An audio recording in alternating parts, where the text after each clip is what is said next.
Hello and welcome everybody to New Earth Consciousness. I'm here with Anne Marie. She has a website that's called unityandrecovery.com, and she has a book that's called Hope. And I'm super honored to have her here on the show because we're going to dive into her journey uh, of recovery from addiction and how she transformed her life and what she's doing now to help other women break the cycles of trauma. So, Anne Marie, thank you for joining us. Thank you, Tania. Thank you for asking me. Yeah, Uh, it's a pleasure to be here and to be able to share my story yeah, and hoping that I will help someone, you know, and that's what I believe today. The reason why I'm here today is because my story can help even one person. Uh, so I'll just tell you a bit about myself. I'm from Ireland, uh, from Belfast, but originally from Dublin. Uh, I'm 16 years, I'll be coming up 16 years sober in September from alcohol. There's sometimes there was drugs involved in my life, but not much, not as what alcohol has taken from me. Uh, I come from a family of 10. I'm the third youngest.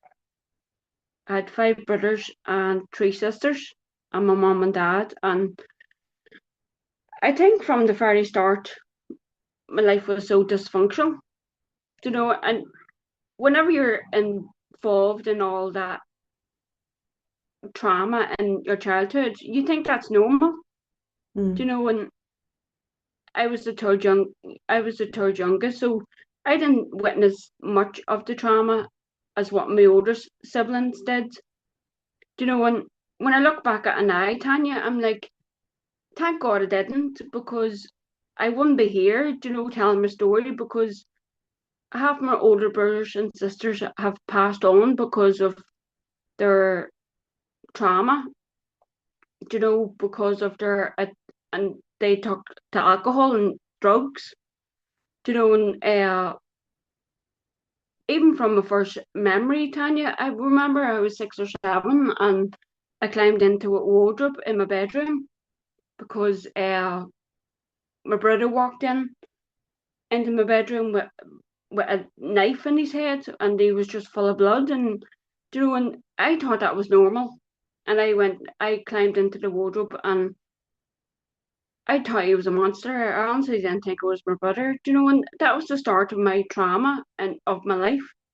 I stayed in that wardrobe for hours, and nobody came to see was I okay, or to get that recollection of that I was a child, and not being seen and not being heard. And I remember climbing out of this wardrobe and getting into bed and crying myself asleep.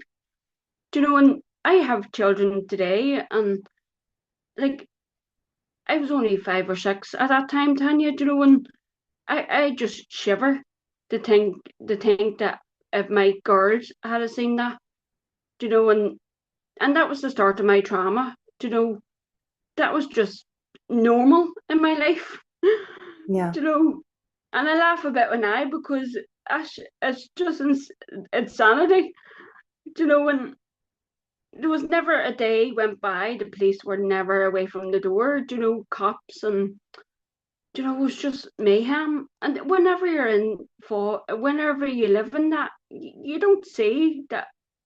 You don't see it like that. You mm, think that's normal way of living.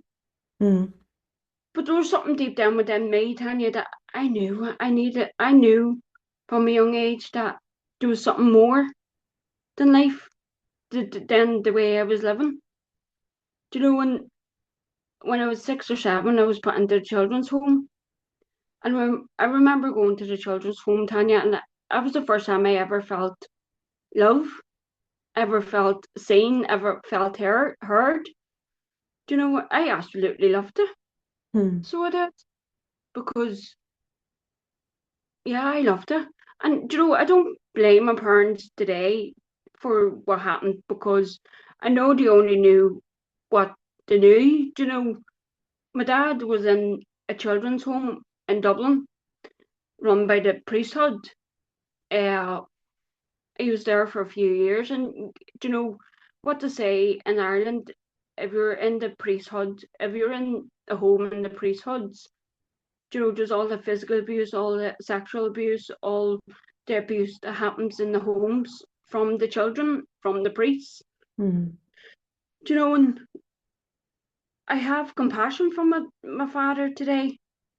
And being through all that, Tanya, do you know, I wouldn't have learned all that compassion and love and tolerance to other people, especially people who has harmed you. Do you know, and yeah, and I was put into the children's home, and I absolutely loved it because, you know, it was the first time I ever felt like a child. Do you know, when I was 6 or 7 at that time, and I stayed there for a few years, and then I came back.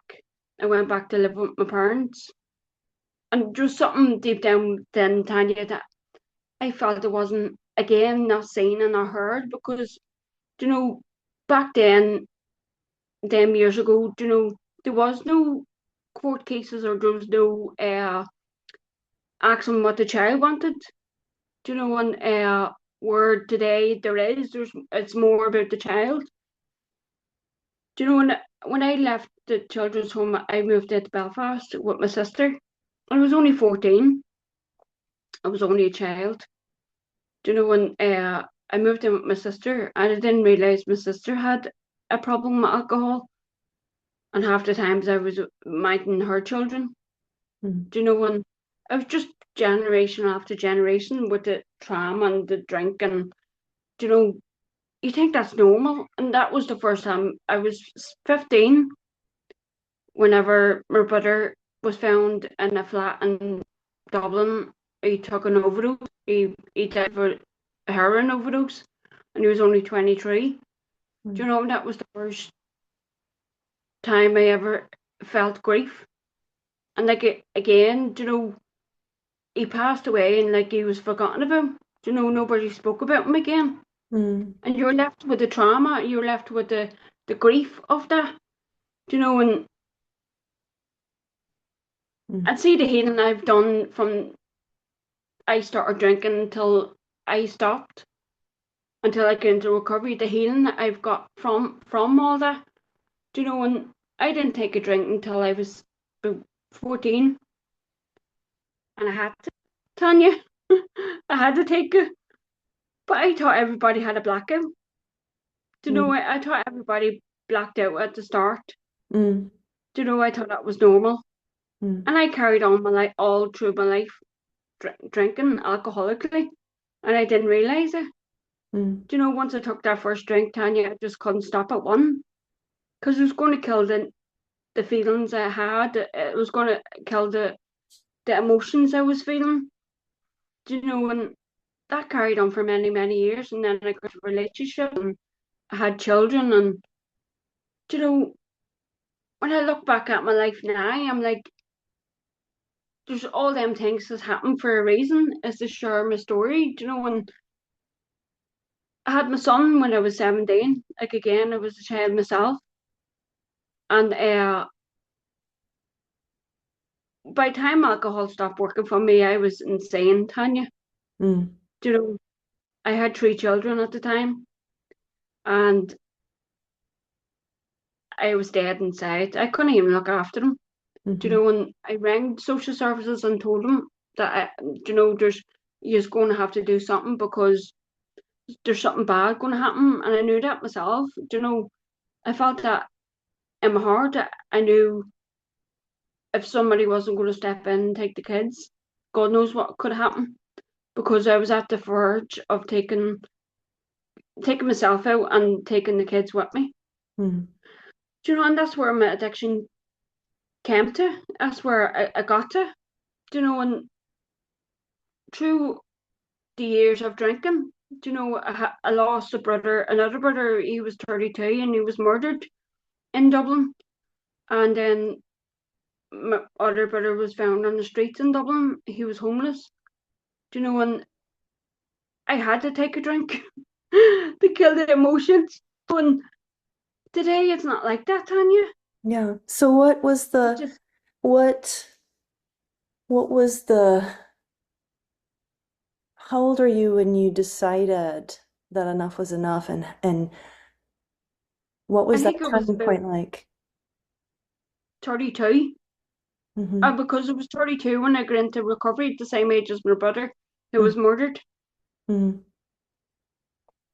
Yeah, I was 32 because when the social services took the kids, I was homeless. I was jobless. I had no kids. Do you know, I had nothing else to live for, Tanya. And Mm-hmm. then in the hospital, a psychological hospital, and I got out and went into the chapel and cried out to God to help me because I had to surrender to something because I couldn't live the way I was living. Mm-hmm. Do you know, without a higher power, I couldn't live the way I am living today. Do you know, without a higher power, and I do believe that I've been chosen for this path. I've been chosen, you know, the path I've left to help other people. Do you know, and I fought to for 2 years to get the kids back, and I eventually did get them back. Do you know, and things does come whenever it happens in God's time, not in my time.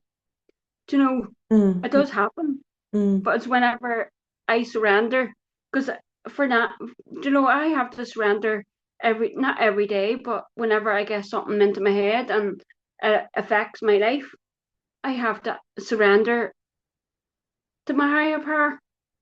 Do you know, and that's the reason why I read the book too, is because it's going to help another woman, women, Mm-hmm. you know, get over childhood trauma, get over addiction, get over grief, you know, get over sexual abuse, Mm-hmm. physical, physical, even domestic violence.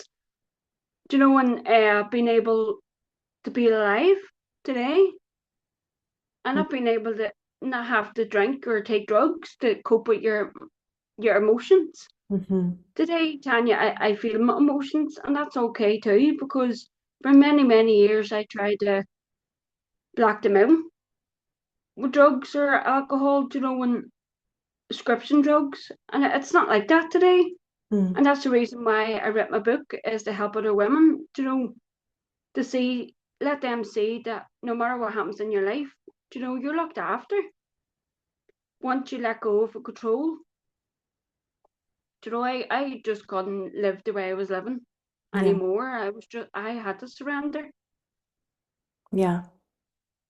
Yeah. And I And would I think, say, that as extreme as your situation was, that um, the opportunity to surrender to higher power is available to everyone at any time, I mean, that's the thing that I feel like in some ways when you hit rock bottom, and you realize that none of your own ways of coping or thinking or attempts to quote unquote fix your life, when you yeah, realize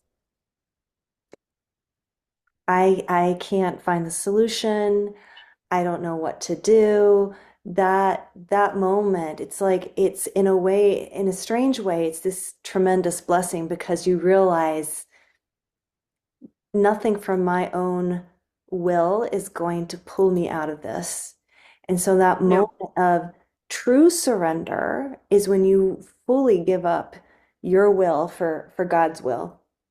And and that's when grace just comes rushing in. And I feel like it's written in the Bible somewhere about kind of like those that are full of pride, God can't really reach, and because those who think, oh, I'm smart, I'm educated, I'm, the ego, I don't yeah, I don't need God, or I can figure it out, or it it's harder to have that experience of grace and of a higher power taking over of your life and bringing in the miracles and the synchronicities and the wonderful unfolding. So I'm curious if you could share your journey like of recovery, like what started to change inside of you once that came into your life. It changed whenever I done this 12-step recovery program. Mm, It changed whenever I had to surrender because I had nothing else to live for, and I was terrified of living, and I was terrified of living and terrified of dying. And I knew if I carried on drinking the way I was living, I was going to die. hmm And is that desperation is that desperation that I knew I needed something to happen? And whenever I cried out to God in the chapel, I remember some sort of peace came over me. I was, I was in and out of women's aid, a refuge for 4 years before I got into recovery, and I was living in a hostel, and I remember going back to the hostel, and I remember getting down on my hands and knees and crying out to God. Even in the chapel, that's what I done, and even whenever I went back to the refuge, I says to the staff, I think I have a problem with alcohol, and I hid it that well, Tanya. That they didn't even think I had a drink problem. And I remember going to a meeting of the fellowship, and I remember the identification I got from people, the identification that I couldn't believe that there was people thought like me, who felt like me. I thought I was on my own. I remember seeing it in the doctors one time, where there's a poster where the person is behind a cell. Here's me, that just reminds me of me, because no matter what was going on in my head, I couldn't share that with anyone because I felt the shame and the guilt, and and the guilt of it, because a woman shouldn't feel that way. A woman shouldn't feel, because women are meant to be like the mummy of the house, and looks after everything. hmm Like, with the guilt and the shame of that, even the guilt and shame of handing your children over to social services. And I had to come to realize that it wasn't me that done that. It was my higher power. And I kept going. What helped me was identification with other people, and even if I could, other women can identify with me of their feelings and their emotions. Or their childhood. They can see that there is another way, Tanya. And I know it's so hard. I know it's hard to think like that, because I felt like that myself. Like, how is another thing that you don't understand is going to change your life? mm But you have to have an open mindedness and a willingness and an honesty to mm. change what you want to change. And what that helps is you go over your past, and then you get a new life. Yeah, And that's what I have today. I have a new life today, Tanya. yeah. Yeah, and you had to let go. I remember you sharing with me. I mean, you really had that you had to let go of those old circles of friends in order to Yeah, start a new life. And I think that's probably one of the harder things when it comes to recovery is that you realize that if I want a new life, then I have to let go of the people in my life that are keeping me stuck. yeah. Yeah. And even today, Tanya, even though I'm in recovery a long time, even today, I know my higher power has removed many people, even in my recovery. And I know there's a reason for that, but I don't know what the reason is. Because do you ever get whenever he wants you to be isolated, not isolated in a bad way, but it removes people from your life that's no good for you. Mm. Hmm. Do you ever get that? Yeah, I mean, I think it can be, it's almost, I feel like it's a purification process. It's like if you want to draw closer to God, it's almost like, okay, well, how serious are you? You know? And to me, it can feel like a test, you know? Yeah, It can feel like a test, like, okay, you're calling in this new life. Are you really serious about it? Because these are the things that you're going to have to let go of. And it really forces you to stop and look at your patterns and to look at your relationships yeah. and take inventory of everything in your life. Um, and And yeah, and it's like the same pattern. You know, when even in recovery, whenever I know I'm getting stuck in life, I have to look at where I've gone wrong and why I feel like that. mhm, You know, when I do believe that my higher power has got me to this place to get closer to him. mhm, yeah, You know, yeah, and listening to my higher power too, and wanting it right there, here, there, and wanting it right now. But like I say, you know, it's whenever it's in God's time, not my time. mhm, yeah. And Well, that, like, that's what I say is I'm even in recovery. yeah, I'm not real familiar with the 12 steps. Can you list those for the listeners? What? Yeah, sure. It's step one is your power is over life. No, your power is over alcohol. Your life's unmanageable. Step two is uh believing that there's a higher power. Step three is handing your will and life over to care of God. Step four is a certain like looking at your past of selfishness, dishonest, and it's not about what other people's done to you. It's about your reaction to them. If that makes sense. Yeah. Hmm. And then step five is telling another person and God of the exact nature of your wrongs.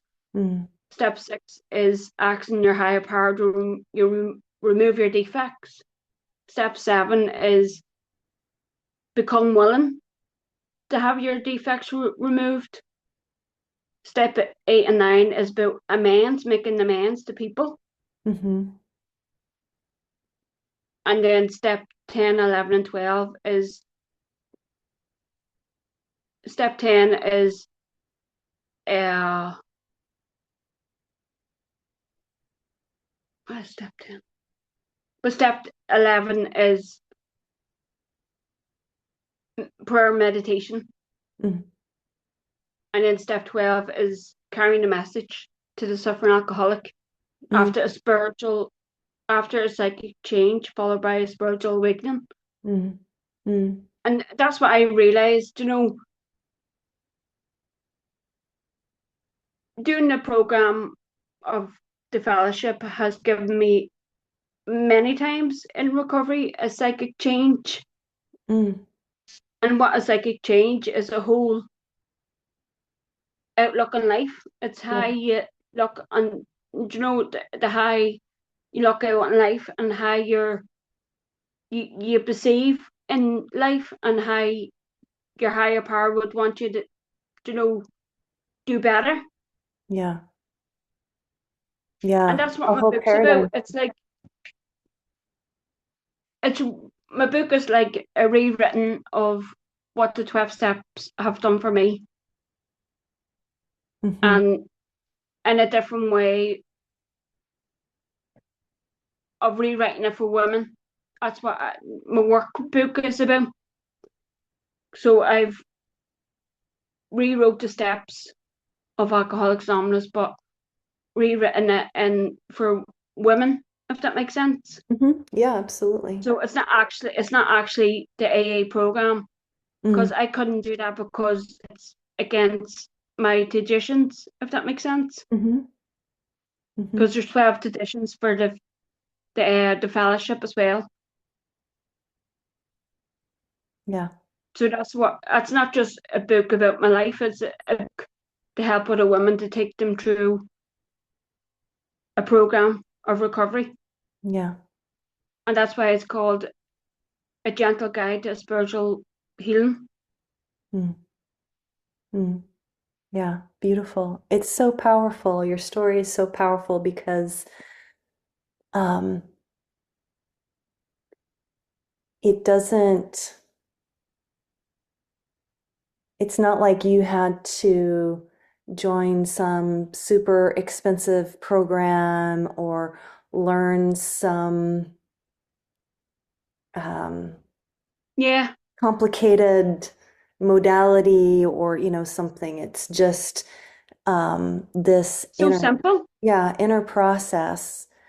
Um, yeah, and the 12 steps are just incredible. I mean, it's changed so many people's lives. Um, Yeah, and yeah. And so what I love about your story is just that you've had a complete transformation, that you haven't touched anything since you chose to be sober yeah.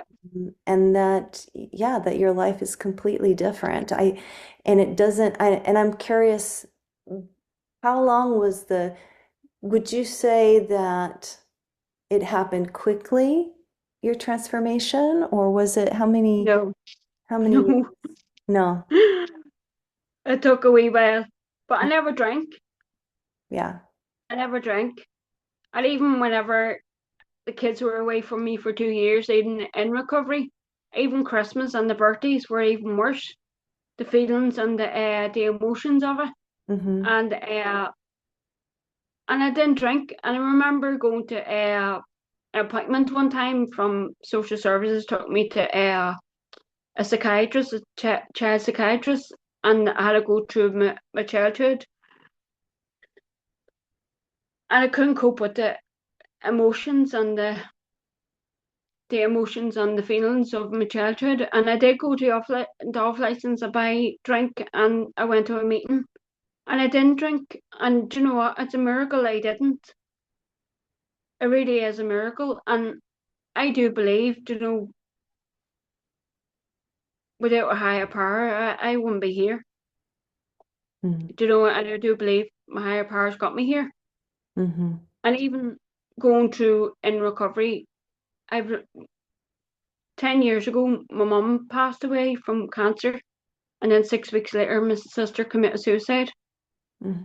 and then my two nieces died from drug overdoses, and I still didn't take a drink, Wow.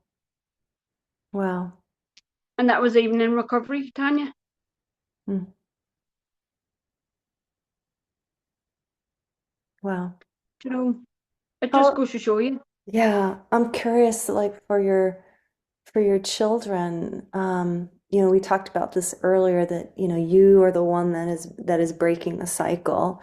And it takes somebody has to break this. I mean, especially with Yeah, alcohol and addiction, it is multi-generational. It just gets passed down into the DNA and it becomes the default mode. Um, so I'm curious about, what how your relationship with your children has changed, how them witnessing you, healing yourself, like what is, I have a relationship with my children like it's amazing. yeah. Like we don't hide each other. We don't hide anything away from each other. You Mm-hmm. know, we openly talk no matter what's going on. You know, when my son is a transgender, Mm-hmm. which was he was a girl, and now he's turned into a boy. But you know, Tanya, see, once he's happy, Mm-hmm. you know, and settled in his own body and his own mind. I don't care. Mm-hmm. And then I have another daughter who is transgender too, and she has an eating disorder as well. So being there for her as well, and she knows my story, and Mm-hmm. I don't, I don't hide anything from them. Mm-hmm. And they're so proud of me, and the relationship we have is like it's amazing. Mm-hmm. And even with the child with the eating disorder, even being able to support her in that. Mm-hmm. And remember, I've tried to control the situation for 2 years on my own. And then whenever she went into hospital, I realised that she was in the best place. See the peace that came, the peace and serenity that I got, knowing that she was in the right place. Mm-hmm. Mm-hmm. Just being there for them. Mm-hmm. And then I had her friends staying with me for 3 months, living with me because she was in a difficult situation as well. There's so much hatred in the world. There's so much. There's not enough love. Mm-hmm. And that's what God is. God is love. Yeah. And even my children, that they don't even drink. You know, they've never drank, and they never see me drink. From I got into recovery, Mm-hmm. and the relationship we have to get today, there's sometimes I'd be jealous because I wish I had the life they did. Mm-hmm. If that makes sense. Yeah. Yeah. Because then I'm breaking the generation charm for them. I'm breaking the cycle for them and for their children. Mm-hmm. And that's all because of my higher power, Mm-hmm. which is amazing. Yeah. Yeah, love heals, that it's people, the word love often is, I don't know, it's overused or it's not fully understood what love really is, but it is truly all powerful. Love really does Yeah. heal all things, and God is love. It's true. I remember when I was going through my difficult time in my 20s, and a gentleman, a friend of my aunt and uncle, they had shared my story with him, and he just gave them this wooden sandblasted sign that said "Love heals," and it was like the moment I received that, there was something like there was a spark that was lit inside of me. I was like, what? Love heals? What do you mean? Yeah. It was like, and it wasn't anything that, people say I love you right and left, but like, what does it really, really mean? And that unconditional love is so powerful. And really, the we suffer Like you because look when of you see our the lack of. opposite of love. Say again? See when you see look at the opposite of love. It's hate. Mm, There's so much hatred in the world. yeah. There really is. And what's the point in walking around in the world in recovery and hating the world? There's no point. Mm, mm-hmm, Do we have a second chance in life? What's the point in wasting it? Do you know what's the point in wasting life if your higher power is giving you a second chance in life? Do you know why are you miserable in this world? Because there's so many people miserable. Like I don't get it right all the time, Tanya. Just I'm oh, of not right all course, the time. right? Of course, we're still human, it's like we still make Exactly. mistakes and we still don't always But know what whenever we're doing. whenever I get into them wee twists and turns, I have to pull myself back out of it because nobody else is going to do it for me. Mm. Yeah. You Yeah. know, and nobody else has done it for me up to now. Only my higher power. True. It's true. You have to walk the walk. I mean, other people can support you or try to help you, but as always, any time that you're looking for truth, it's going to be You're going to find out within. yourself of discovering it. Nobody can say, here it is, and you just get to take it in. It's definitely your own personal journey. Yeah. Yeah, you find the answers within. You know, for many years I trying to find my answers on the outside of myself. You Yeah. know, and I never got it. I just got me misery. Right. Yeah. So that Yeah. misery. Yeah. Yeah, and misery shows up in so many creative ways. You know, Yeah, it really does. I mean, it really no, we're does. just talking about drugs and alcohol, but it can show up as, greed or Then fear or narcissism or, a myriad number of things.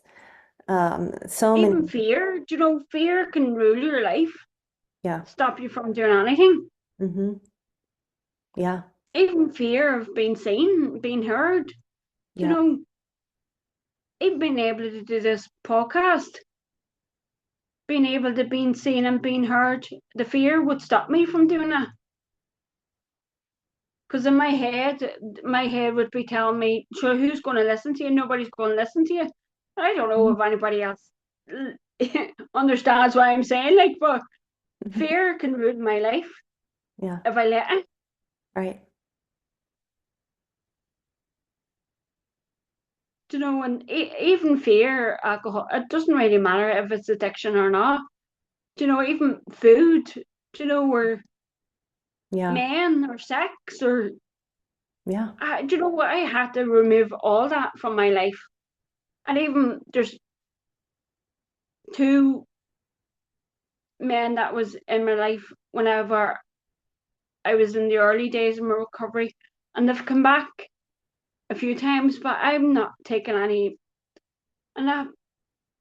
any notice of them because I know where it'll bring me to.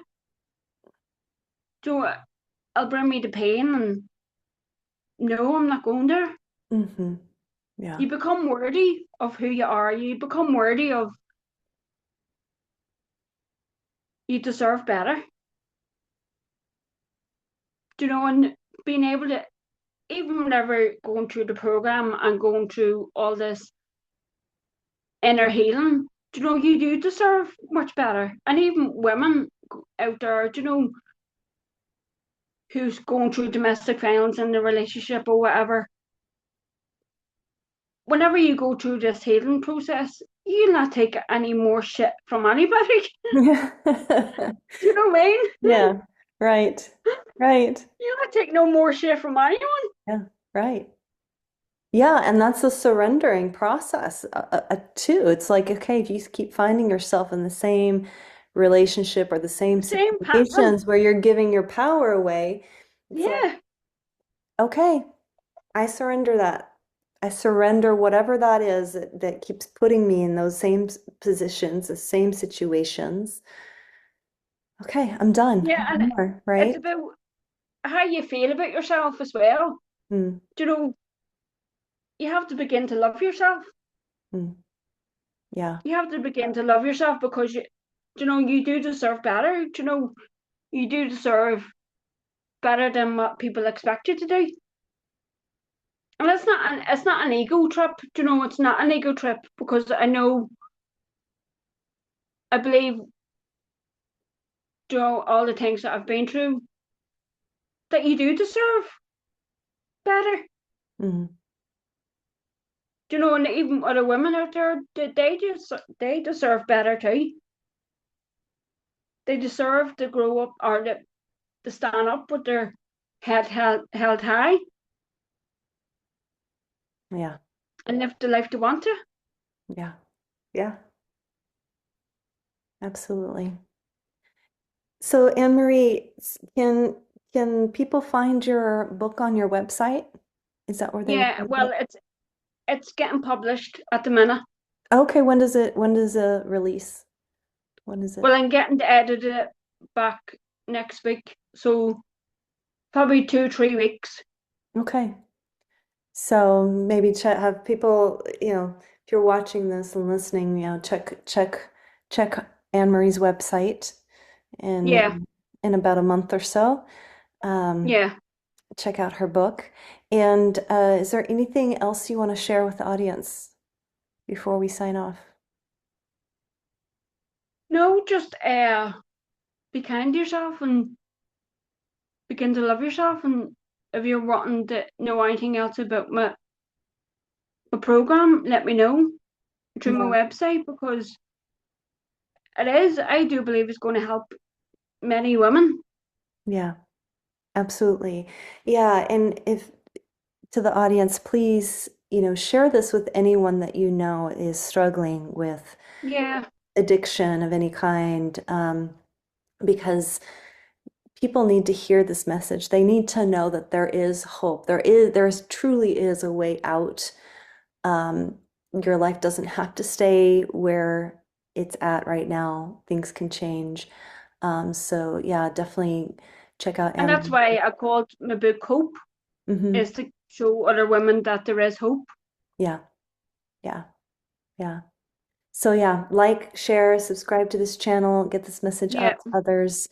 Anne Marie, thank you so much thank you very much, Tanya. for sharing your story. It takes a lot of courage and love and compassion I'm not letting fear get to me.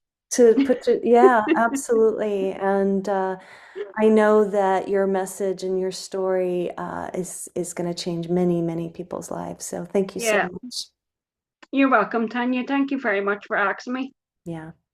All right, everyone. Take care and be Speak blessed. soon. Yeah. Thank you, guys. Bye. Bye.